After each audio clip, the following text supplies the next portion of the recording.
So hello everyone, Swami Vivekananda AKR chemistry classes में आप सभी का स्वागत है। तो आइए भाई, जल्दी आइए, अब नेक्स्ट देखते हैं। तो मैंने अभी तक आपको क्या बता दिया? अभी तक मैंने आपको क्या बताया?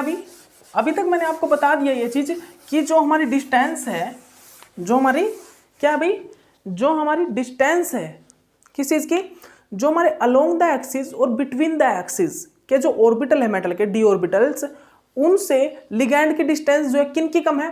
बिटवीन द एक्सिस वालों की। मैंने बता दिया बिटवीन द एक्सिस वालों की जो डिस्टेंस है a/2 है, अलोंग द एक्सिस वालों की कितनी है?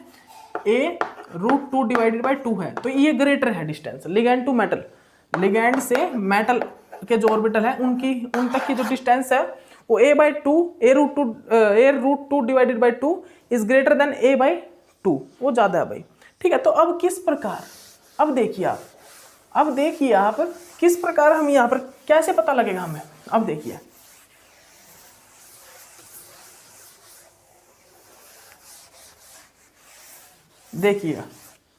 अब देखिएगा, अब यहाँ पर हम क्या देखेंगे भाई? अब हम यहाँ पर क्या देखेंगे? अब हम यही देखेंगे कि crystal field splitting energy of tetrahedral complex. तो देखिए, आपको एक चीज पता लग गया, जैसे कि ऑक्टाहेड्रल कॉम्प्लेक्स में जो लिगैंड मेटल के ऑर्बिटल के साथ पहले इंटरेक्ट कर रहे थे ना, वो ऑर्बिटल्स की एनर्जी इंक्रीज हो जा रही थी, औरों की डिक्रीज हो जा रही थी। तो वैसे ही टेट्राहेड्रल में बिटवीन द एक्सिस वालों की जो डिस्टेंस है, बिटवीन द एक्सिस वाले जो मेटल ऑर्बिटल्स है, उनकी लिगैंड से जो डिस्टेंस है लिगैंड से वो कम है।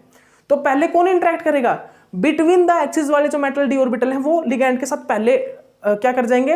इंटरेक्ट कर जाएंगे और उनकी एनर्जी इंक्रीज हो जाएगी। जब भी मैं बोल रहा था यहाँ पर अपोजिट हो जाता है सिस्टम। क्या हो जाता है? अपोजिट हो जाता है। देखिए यहाँ पर क्या होगा, यहाँ पर किस प्रकार बनता है?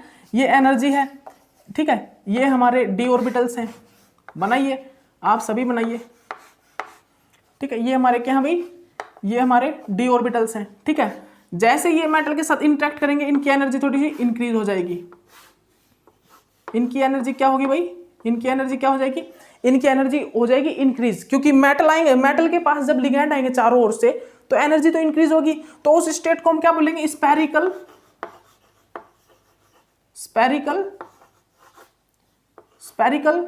Crystal field state, spherical crystal field state. इस स्टेट को हम बोलते हैं भाई स्फेरिकल क्रिस्टल फील्ड स्टेट, ठीक है। अब यहां पर आने के बाद टेट्राहेड्रल कॉम्प्लेक्स में क्या होता है? लिगैंड पहले किन से अटैक कर जाता है? बिटवीन द एक्सिस वाले ऑर्बिटल से।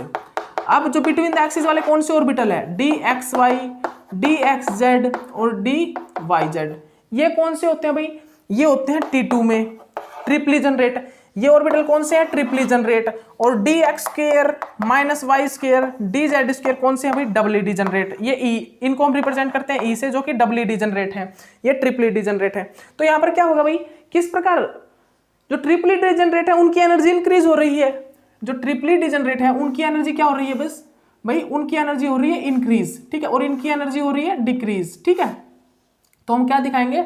जो ये है हमारा बैरी सेंटर, ये हमारा क्या भाई? ये हमारा है बैरी सेंटर, ठीक है, ये हमारा बैरी सेंटर है, और ये हमारे ऑर्बिटल है टेट्राहेड्रल में, ये हमारे टेट्राहेड्रल के ऑर्बिटल है। इस प्रकार ये हम टेट्राहेड्रल के ऑर्बिटल दिखा देंगे 3, ठीक है।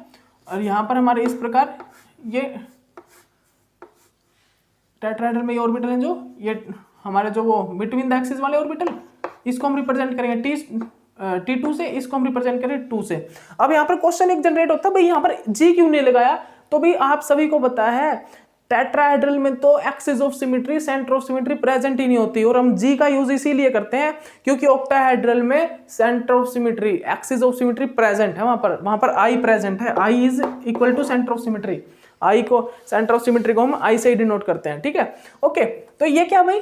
ये है हमारा बैरी सेंटर, इसका तो आपको पता ही है सभी को, बैरी सेंटर, ये हमारा बैरी सेंटर है, ठीक है। अब इस क्या होगा भाई?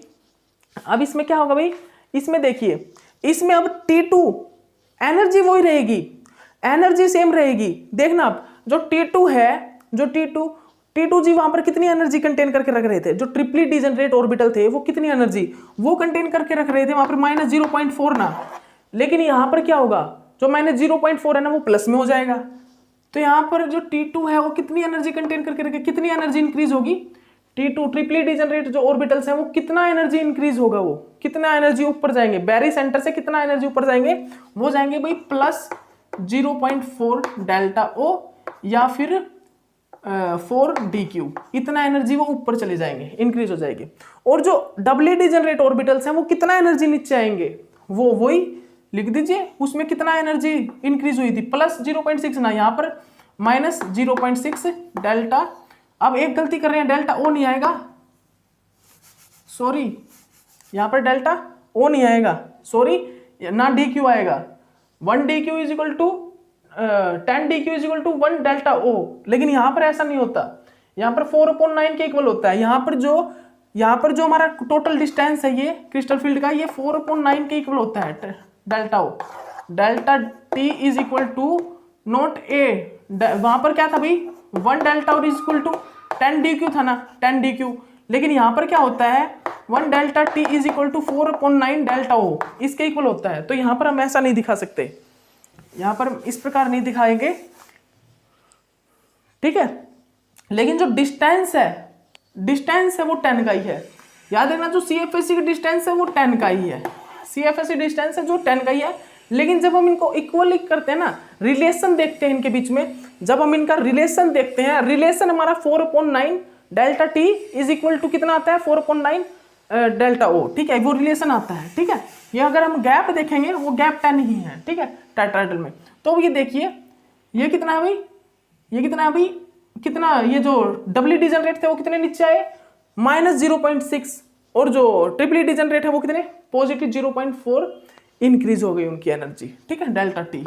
हम इसको बस इतना ही रखेंगे, हम इनको DQ में चेंज नहीं करेंगे, हम इनको DQ में चेंज नहीं करें, और करना चाहो तो आप कर भी सकते हो, लेकिन मत करना DQ में चेंज, आपको इतना ही पूछेगा, ठीक है, ओके। उसमें कर सकते हो ऑक्टाहेड्रल वाले में, ठीक है, क्योंकि जो ये इक्वल है ना 1 delta O is equal to 10 DQ होता है, लेकिन यहाँ पर ऐसा नहीं होता, ठीक है। तो यहाँ पर देखिए भाई, वहां पर क्या हुआ था, वहां पर जो है ट्रिपली डिजनरेट कितनी एनर्जी नीचे आए थे, माइनस 0.4, और E कितना ऊपर गया था, E कितना होता, प्लस 0.6 ऊपर हुए थे, एनर्जी बेरी सेंटर से इंक्रीज हुई थी। टेट्राहेड्रल में उसका उल्टा हो गया भाई, मैंने यही तो चीज बताई थी, टेट्राहेड्रल में बेरी सेंटर से जो डबली डिजनरेट है वो माइनस 0.6 नीचे हो गया एनर्जी, और जो मतलब डिक्रीज हो गया, और जो ट्रिपली डिजनरेट ऑर्बिटल है उनकी 0.4 प्लस 0.4 एनर्जी बेरी सेंटर से इंक्रीज हो गई, बस यही है, यही यहाँ पर। और ये जो स्टेट होती है वो कौन सी होती है भाई, crystal field stabilisation energy state of tetrahedral complex, ठीक है। यहाँ पर स्टेट ये होती है, ठीक है, यहाँ पर जो स्टेट होती है वो क्या होती है भाई, ये होती है, ठीक है, ओके, ठीक है ना, डन, ठीक है, ठीक है। तो हम इसको जनरली भाई अभी मैंने देखा है कि इसको भी हम जो DQ है, DQ इज 10 DQ, 1 टेट्राहेड्रल अगर हम माने 1 टेट्राहेड्रल इज इक्वल टू 4/9 होता है भाई डेल्टा O, ठीक है। तो ये दिस इज अ रिलेशन, ये दिस रिलेशन है, ये हम आगे निकालेंगे, ये अब मैं नेक्स्ट आपको रिलेशन ही निकाल के दिखाऊंगा किस प्रकार डेल्टा T है जो 4/9 डेल्टा O के इक्वल, मतलब 1 टेट्राहेड्रल जो 4/9 डेल्टा O के इक्वल होता है। वहां पर क्या था भाई, वहां पर 1 डेल्टा O 10 DQ इक्वल था ना, DQ के इक्वल, तो ठीक है, हम यहाँ पर यही चीजें निकाल के दिखाएंगे आपको, ठीक है। तो यहाँ पर ये है हमारा energy diagram of tetrahedral complex, energy level diagram of tetrahedral complex, ठीक है। एनर्जी लेवल डायग्राम है किस चीज का, टेट्राहेड्रल कॉम्प्लेक्स का, सभी नोट डाउन कर लीजिए इसको। अब इसके बाद जो नेक्स्ट टॉपिक है मेरा वो है कौन सा भी, वो नेक्स्ट टॉपिक है मेरा relation between tetrahedral and octahedral, tetrahedral and octahedral जो कॉम्प्लेक्स है उनके बीच में रिलेशन होगा मेरा, CFSE के बीच में, ठीक है, उनका रिलेशन निकलवा के दिखाऊंगा। तो आपको ये चीज तो पता लग ही गया होगा कि स्प्लिटिंग ये उल्टी क्यों होती है, बिकॉज यहाँ पर जो है मेटल के जो ऑर्बिटल्स हैं उनके नजदीक कौन से ऑर्बिटल होते हैं, बिटवीन द एक्सिस वाले होते हैं, इसलिए वो पहले इंटरेक्ट कर जाते हैं, इसलिए जो T2 ट्रिपली डिजनरेट ऑर्बिटल उनकी एनर्जी इंक्रीज हो जाती है और डबली डिजनरेट की डिक्रीज हो जाती है। ये चीज आपको समझ में आ गई होगी। अब आप नेक्स्ट देखिए, नेक्स्ट क्या आएगा हमारा,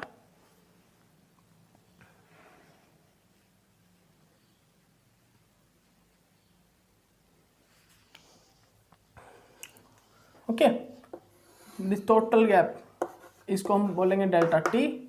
ऑक्टाहेड्रल वाले में इस टोटल गैप को, CFSC वाले गैप को हम क्या बोल रहे थे, जो ऑक्टाहेड्रल वाला था, ऑक्टाहेड्रल, वहां पर हम क्या बोल रहे थे, ऑक्टाहेड्रल वाले में हम क्या बोल रहे थे भी, ऑक्टाहेड्रल वाले में बोल रहा था डेल्टा ओ कंप्लीट गैप को, और यहां पर मैं क्या बोल रहा हूं कंप्लीट गैप को, डेल्टा टी।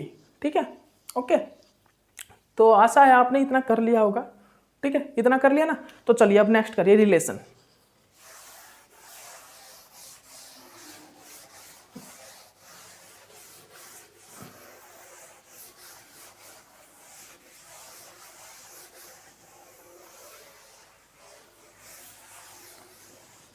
अब देखिए भाई नेक्स्ट टॉपिक जो है मेरा वो क्या है, नेक्स्ट टॉपिक समझिएगा। नेक्स्ट टॉपिक है भाई relation find out between the, next topic लिख लीजिए आप, रिलेशन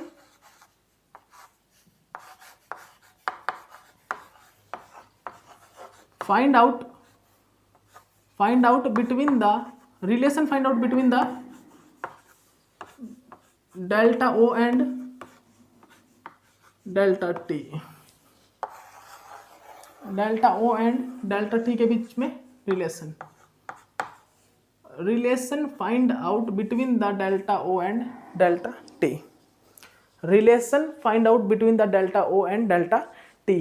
तो लिखिए भाई, हम सबसे पहले यहां पर क्या देखेंगे, देखिए आप लिख लीजिए, हमने क्या देखना भाई, डेल्टा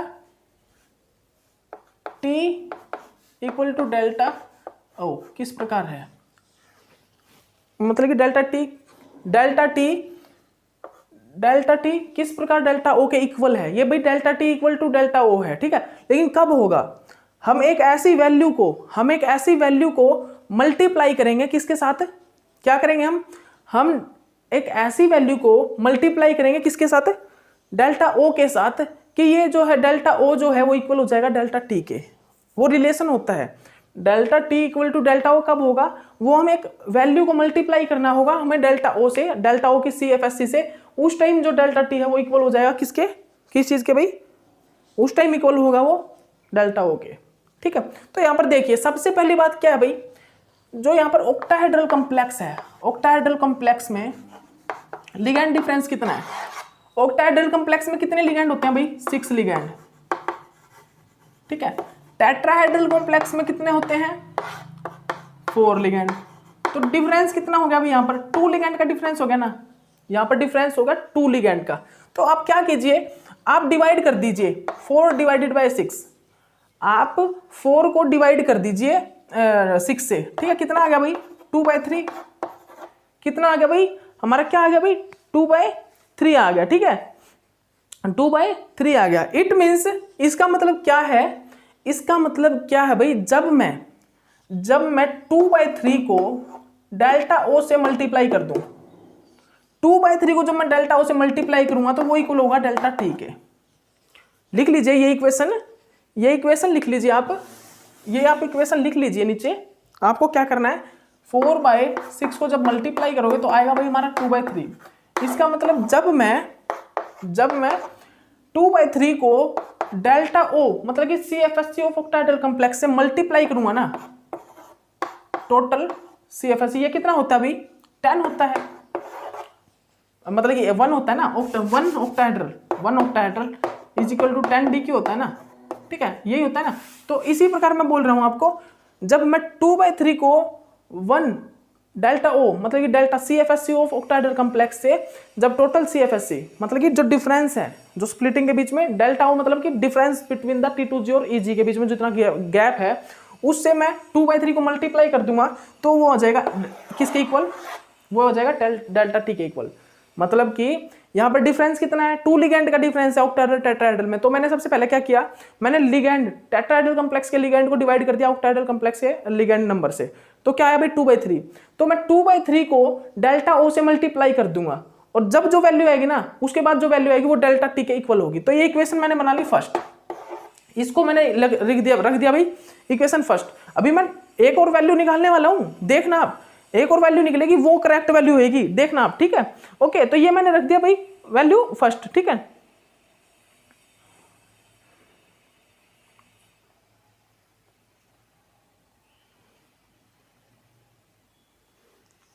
उसके बाद क्या आएगा भाई हमारा, अब देखिए ना, अब आप यहां तक देख लिया ना आपने, यहां तक इक्वेशन बना ली होगी। अब देखना ये बोल रहा है भाई जो डेल्टा ओ ऑक्टाहेड्रल कॉम्प्लेक्स में जो लिगैंड होते हैं वो मेटल के ऑर्बिटल के साथ जो बॉन्ड बनाते हैं वो कौन से ऑर्बिटल होते हैं ऑक्टाहेड्रल में, वो होते हैं अलोंग द एक्सिस।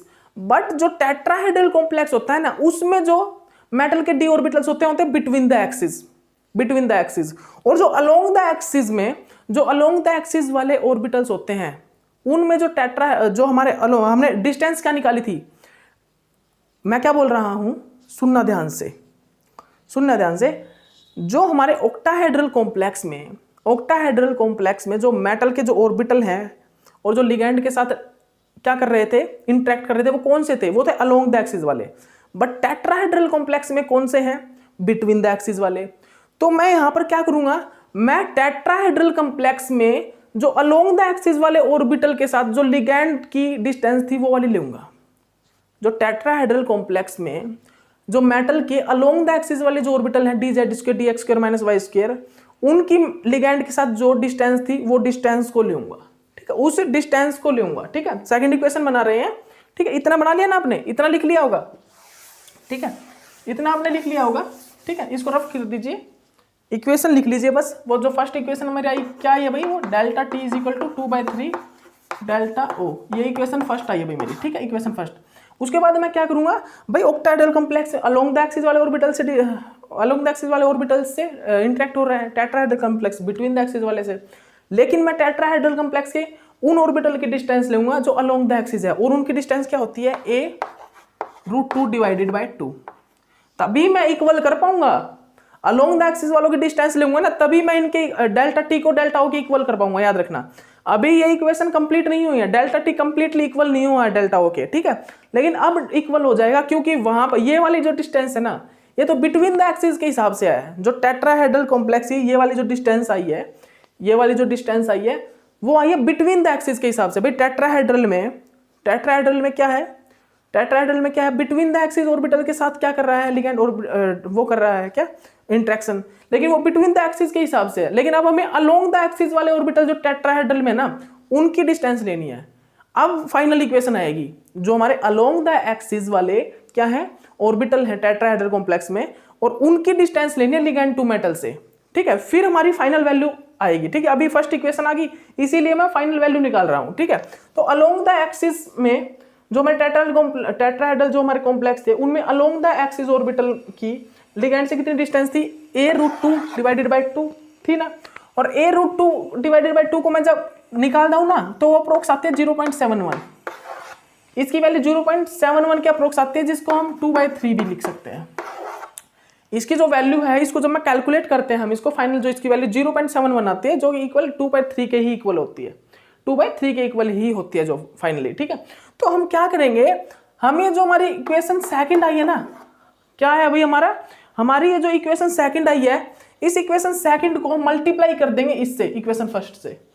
क्या करेंगे, अलोंग द एक्सिस वाले ऑर्बिटल की जो डिस्टेंस है वो इतनी है, a√2 डिवाइडेड बाय 2, और वो अप्रोक्स होती है 0.71। और जो हम इनको निकालते हैं फाइंड आउट, मतलब कि ये 0.71 इक्वल टू 2/3 भी होता है।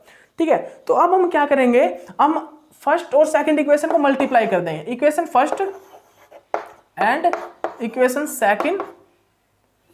सेकंड बोथ आर मल्टीप्लाइड,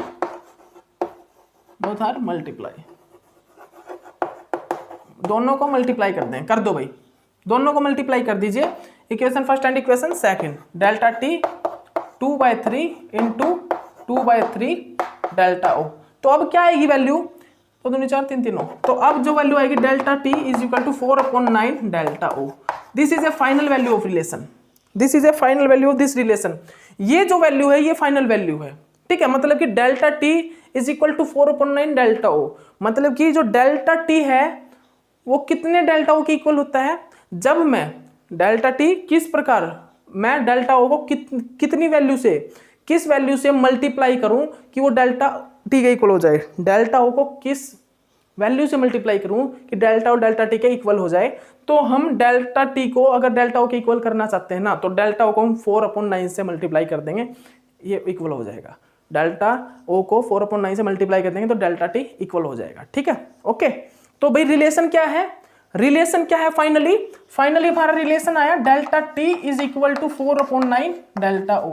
तो आपसे पूछा जा सकता है ये एग्जाम में, CSI NET JRF GATE BSc वाले जो MSc में जाते हैं एंट्रेंस देते हैं उनसे तो पूछा ही जा सकता है ये कि भाई जो हमारी टेट्राहेड्रल कॉम्प्लेक्स में जो CFSE डिफरेंस होता है ना वो कितना होता है। तो आप लिख सकते हो 4/9 डेल्टा ओ। तो फाइनली आपके 2 क्वेश्चन बन गए। आपके क्या बन गई भाई, ये आपने नोट डाउन कर लिया होगा, आशा करता हूं सभी ने करा होगा। ठीक है, सभी ने नोट डाउन कर लिया ना इसको। तो देखिए फाइनली जो क्वेश्चन बनता है वो बनता है भाई ऑक्टाहेड्रल कॉम्प्लेक्स में CFSE डिफरेंस कितना होता है 1 delta O is equal to 10 DQ। मतलब कि वहां पर तो भाई जो डिफरेंस होता है ना, वहां पर जो डिफरेंस होता है वो कितना होता है 1 delta O is equal to 10 DQ होता है। लेकिन जो टेट्राहेड्रल कॉम्प्लेक्स में होता है वहां पर CFSE डिफरेंस कितना होता है 4/9 डेल्टा ओ। इतना डिफरेंस होता है, वहां पर जो डिफरेंस होता है वो होता है 4/9 डेल्टा ओ। ठीक है, ओके। तो अब आपको ये नहीं होना चाहिए भाई कितना डिफरेंस है, ये है वहां पर तो 10 DQ का डिफरेंस होता है, वहां पर ये जो डिफरेंस होता है वो 10 DQ होता है। ठीक है, या फिर 1 डेल्टा ओ। लेकिन यहाँ पर जो डिफरेंस है ना टेट्राहेड्रल में जो डिफरेंस है ये 4/9 डेल्टा ओ होता है, 4/9 डेल्टा ओ का होता है। ठीक है, ओके। तो अब आपको कुछ वो नहीं होना चाहिए। ठीक है, ओके। तो ऑक्टाहेड्रल कॉम्प्लेक्स से इक्वल करने के लिए हमें क्या करना पड़ेगा 4/9 से ऑक्टाहेड्रल को मल्टीप्लाई करना पड़ेगा। ठीक है, तो ओके ये फाइनल हो गया। ठीक है भाई, अब देखिए अब हम क्या करेंगे भाई, अब हम फैक्टर देखेंगे। अब हम कुछ एक फैक्टर देखेंगे, 1 मिनट रुकना भाई, अभी आया मैं।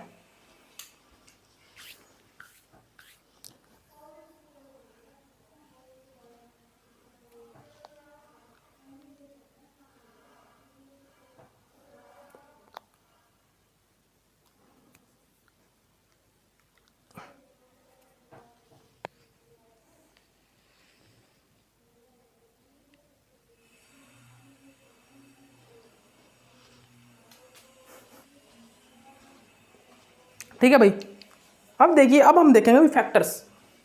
मैं आपको फैक्टर्स बता देता हूं, नेक्स्ट लेक्चर से फैक्टर्स भी कराने स्टार्ट कर देता हूं। Factors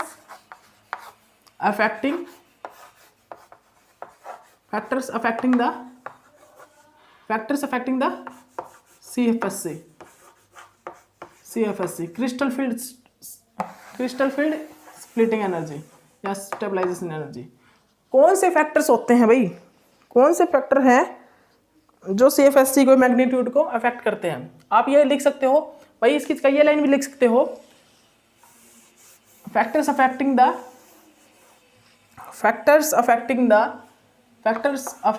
magnitude of CFSE। Factors affecting the magnitude of CFSE। ठीक है, हम क्या लिख सकते हैं यहाँ पर, factors affecting the magnitude of CFSE। हम क्या लिख सकते हैं भाई यहाँ पर हम इनकी जगह ये भी चीज लिख सकते हैं कि factors affecting the magnitude of CFSE।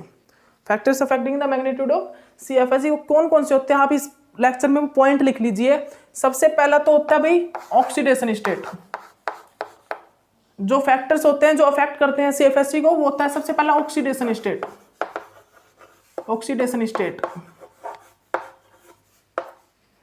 Second लिखिए लिगेंड वो प्रिंसिपल क्वांटम नंबर।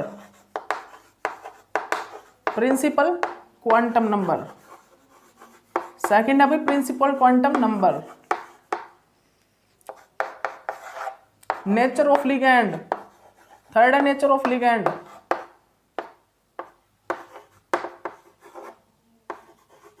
लिगेंड। उसके बाद है नंबर ऑफ डी इलेक्ट्रॉन। ठीक है, नेचर ऑफ लिगेंड। फोर्थ भाई लिख लीजिए नंबर ऑफ डी इलेक्ट्रॉन। ठीक है, फिफ्थ लिखिए नंबर ऑफ लिगेंड।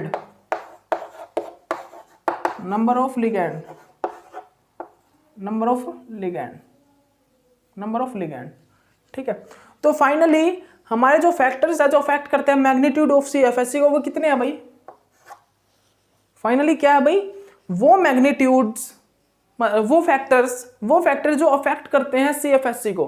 कौन से फैक्टर, वो फैक्टर जो CFSE को अफेक्ट करते हैं वो कौन से होते हैं भी फैक्टर्स। सबसे पहला होता है भी ऑक्सीडेशन स्टेट। सबसे पहला होता है भाई ऑक्सीडेशन स्टेट, मतलब ये ऑक्सीडेशन जो स्टेट होती है ना वो भी अफेक्ट करती है, ठीक है, CFSC को। दूसरा principal quantum number, principal quantum number मतलब कि n की वैल्यू 3 होगी 4 होगी, मतलब कि जो मेटल हमारा कौन सी सीरीज का है, थर्ड सीरीज का है, थर्ड पीरियड का है, फोर्थ पीरियड का है या फिफ्थ पीरियड का है, ये अफेक्ट डालता है CFSC पे। दिखाऊंगा कि भाई फोर्थ पीरियड के है ना, फोर्थ और फिफ्थ पीरियड के तो लो स्पिन ही बनाते हैं, ठीक है, और जो थर्ड पीरियड के हैं वो हाई स्पिन लो स्पिन कुछ भी बना सकते हैं, ठीक है, तो वो वहाँ से CFSC पर अफेक्ट पड़ता है, ठीक है। नेचर ऑफ लिगेंड, भाई नेचर ऑफ लिगेंड मतलब कि स्ट्रॉन्ग फील्ड है वीक लिगेंड है। नंबर ऑफ डी इलेक्ट्रॉन, भाई number of D electron, metal के ऑर्बिटल में डी इलेक्ट्रॉन कितने हैं, ये तो इफेक्ट डालता है कि डी इलेक्ट्रॉन ज्यादा है या कम है, ठीक है, ये चीज इफेक्ट डालेगा, ठीक है। नंबर ऑफ लिगेंड, भाई नंबर ऑफ लिगेंड मतलब कि जैसे कि ऑक्टाहेड्रल टेट्राहेड्रल, ऑक्टाहेड्रल और टेट्राहेड्रल में होता है, जैसा कि ये भी इफेक्ट डालता है, ये भी इफेक्ट डालता है। तो हम हमेशा ऑक्टाहेड्रल कॉम्प्लेक्स की जो CFSC वो ज्यादा होती है देन टेट्राहेड्रल से। याद रखना कि जो ऑक्टाहेड्रल की जो CFSC होती है कंप्लीट CFSC डिफरेंस वो हमेशा ग्रेटर होता है, वो ज्यादा होता है किसका ऑक्टाहेड्रल का। बिकॉज इसका कारण क्या होता है, क्योंकि ऑक्टाहेड्रल कॉम्प्लेक्स में ना 2 लिगेंड ज्यादा होते हैं देन किससे, बिकॉज ऑक्टाहेड्रल में क्या होता है, ऑक्टाहेड्रल में 2 लिगेंड ज्यादा होते हैं देन टेट्राहेड्रल से, इसीलिए ऑक्टाहेड्रल की CFSC ज्यादा होती है किस चीज से, टेट्राहेड्रल कॉम्प्लेक्स से, ठीक है। और यहाँ पर इक्वल करने के लिए हम क्या करते हैं, अगर हम टेट्राहेड्रल को इक्वल करना चाहिए ऑक्टाहेड्रल की CFSC से, तो हम ऑक्टाहेड्रल को ना 4/9 से मल्टीप्लाई कर देंगे। अगर हम टेट्राहेड्रल को ऑक्टाहेड्रल के इक्वल करना चाहें तो हम ऑक्टाहेड्रल को 4/9 से मल्टीप्लाई कर देंगे, टेट्राहेड्रल की CFSC ऑक्टाहेड्रल के इक्वल हो जाएगी, ठीक है। लेकिन वैसे देखें तो ऑक्टाहेड्रल कॉम्प्लेक्स की CFSC ज्यादा है देन टेट्राहेड्रल कॉम्प्लेक्स से, लिगैंड के कारण, वहां पे लिगैंड तो ज्यादा है इस कारण, ठीक है, कि लिगैंड ज्यादा होंगे तो इंट्रैक्शन होगा, रिपल्सन ज्यादा होगा, एनर्जी ज्यादा होगी, रिपल्सन एनर्जी सब कुछ ज्यादा होगा वहां पे, ठीक है। तो चलिए इस लेक्चर में इतना ही करवाने वाला था मैं आपको। अब नेक्स्ट लेक्चर से आपको हम करवा रहे हैं भाई, नेक्स्ट लेक्चर में मैं आपको कंप्लीट डिफाइन कर दूंगा, जो यहाँ पर हमारा वो होगा इसके फैक्टर्स, सभी फैक्टर कराऊंगा नेक्स्ट लेक्चर में, ठीक है। थोड़े लेक्चर थोड़े ज़्यादा बन रहे हैं हमारे, ठीक है, लेकिन मैं थोड़ा स्लो करवा रहा हूँ, मैं आपको हर एक चीज़ समझाने की कोशिश कर रहा हूँ इसलिए, ठीक है। नहीं तो मैं बोर्ड पे पहले भी मतलब कि लिख के सब कुछ रखूँ, छोटा छोटा बनेगा, मोबाइल में है, मोबाइल में इतना क्लियर आएगा नहीं, इसलिए मुझे आपके लिए थोड़ी सी मेहनत करनी पड़ रही है भैया, ऐसे लेक्चर थोड़े ज़्यादा बना रहे हैं, ठीक है। तो इसकी कोई आप परेशानी मत होना, अगर आप साथ साथ करोगे तो आपका ये क्लियर हो जाए, क्योंकि मेरे 28 मिनट के लेक्चर 30 मिनट के लेक्चर जरूर मिलेंगे, लेकिन उनमें टॉपिक मैंने अगर 2 भी समझाए ना तो वो आपके माइंड में ना वो सीधे जाएंगे, बस वो स्ट्रेट एंड फॉरवर्ड, उनका एक ही मतलब होगा कि भाई मुझे जाना है तो माइंड में से ज़्यादा क्या अट्रैक्ट होना है, ठीक है। मैंने 2-3 चीज़ों को 2-3 बार बोल के आपको समझाया है, ठीक है। ओके चलिए ठीक है, इस लेक्चर में इतना ही बहुत, नेक्स्ट लेक्चर में हम स्टार्ट करते हैं आगे, ठीक है। Okay bye.